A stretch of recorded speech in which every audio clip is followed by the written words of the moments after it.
নমস্কার বন্ধুরা, আমি অরিন্দম চলে আসলাম আজকে এই মুহূর্তে 2022 প্রাইমারি ট্রেড রিক্রুটমেন্টের বিরাট বড় একটা গুরুত্বপূর্ণ আপডেট নিয়ে। গতকাল কিন্তু হাইকোর্টে শুনানি ছিল যে এনআইওএস ডিএলএড দের 22 রিক্রুটমেন্টে ভ্যালিড কিনা আনভ্যালিড। এর থেকে বলা যাচ্ছে বোঝা যাচ্ছে যে আপকামিং রিক্রুটমেন্টে অর্থাৎ 2024 রিক্রুটমেন্টে কিন্তু এনআইওএস ডিএলএড সম্পূর্ণভাবে বাতিল হয়ে গেল।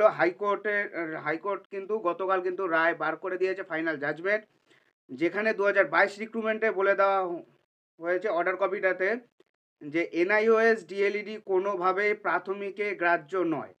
সো বন্ধুরা, ভিডিওটা আপনারা কন্টিনিউ করুন এবং আরও বিস্তারিত জানতে হলে আমাদের ফেসবুক অফিসিয়াল গ্রুপে আপনারা জয়েন হয়ে যাবেন, সেখান থেকে আরও অফিসিয়ালি আপডেটগুলো আপনারা পেয়ে যাবেন। সো বন্ধুরা, চলুন গুরুত্বপূর্ণ ভিডিওটা শুরু করি।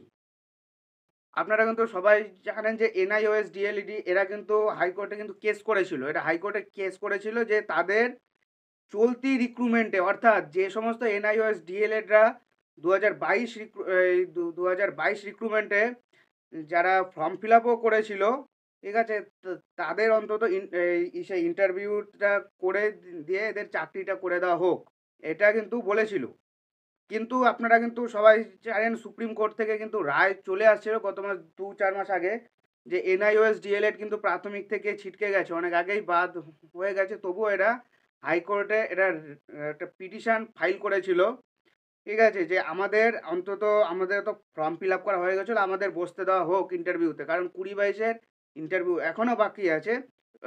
মানে আজকে গতকাল থেকে শুরু হয়ে গেছে, আমাদের ইন্টারভিউতে বসতে দেওয়া হোক। সেই কেসটার কিন্তু ফাইনাল জাজমেন্ট গতকাল কিন্তু চলে আসলো। সেখানে কিন্তু বলে দেওয়া হয়েছে 3 মাসের ডিএলইডি সার্টিফিকেট, 18 মাসের ডিএলইডি কিন্তু পুরোপুরিভাবে মানে প্রাইমারির জন্য গ্রহণযোগ্য না, ওটা ইন সার্ভিস টিচারদের জন্য, অর্থাৎ যারা হলো গিয়ে শিক্ষক আছেন কিন্তু নেই, ডিএলইডি করা নেই, ওনাদের জন্য এটা করা। সো 2022 রিক্রুটমেন্ট থেকে সরাসরিভাবে ছিটকে গেল এনআইওএস ডিএলএড।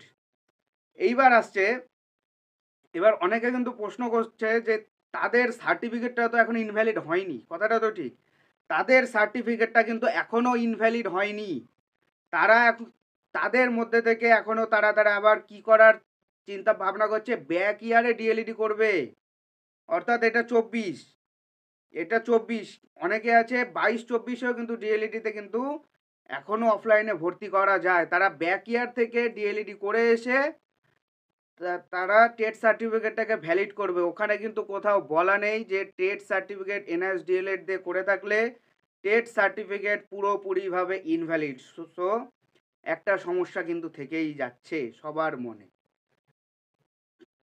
সো বন্ধুরা, এটাই হলো আজকেকার আপডেট। সো এরকম আপডেট পেতে হলে আমাদের চ্যানেল নিউজার অরিন্দমকে সাবস্ক্রাইব করে আমাদের পাশে থাকুন। দেখা হচ্ছে পরের ভিডিওতে। ভালো থাকবেন সবাই।